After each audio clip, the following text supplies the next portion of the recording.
Немало контаминација при утврдувањето на ДНК анализата на биолошките траги, пронајдени на алуминиумските фолии, во кои биле завиткани 350.000 евра во дупка во зидот во семејниот дом на поранешниот апелацијски судија Ѓоко Ристов и покажува совпаѓање со ДНК профилот на обвинетиот.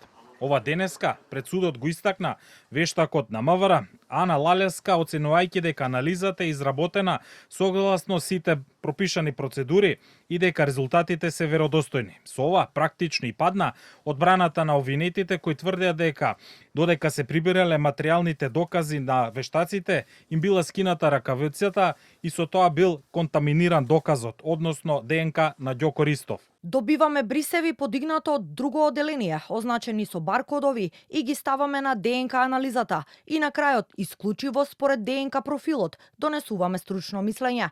Заклучокот кој го донесовме е дека обезбедените траги го имаат профилот на Ѓоко Ристов.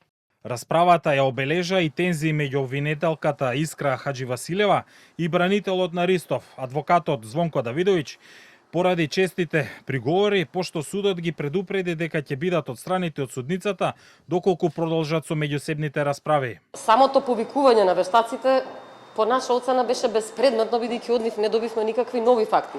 Се што е нотирано во однос на овој доказ е нотирано во писмените извештаи кои овие вештилици ги прават. Одбраната пак уште еднаш го оспори начинот на прибирањето, чувањето и вештачењето на доказите, посочувајќи дека дополнително е спорно што се анализирани парчиња од алуминиумска фолија, а не само парите, што како што истакна одбраната, можно е да имало контаминација од трето лице на доказите. Вештакот може да каже дека не е компрометирано, ама во својот исказ каже дека не знае каде е чувано, сведоци сте, не знае како е транспортирано и не знае начинот на кој е земен брисот, а он работел само на брисот. Па тоа покажува дека неговиот одговор и не е многу валиден. Ѓоко Ристов е обвинет за перење пари и прикривање имот, откако при претез во семена куќа во Неготино беа пронајдени 350.000 евра скриени зад куински плочки.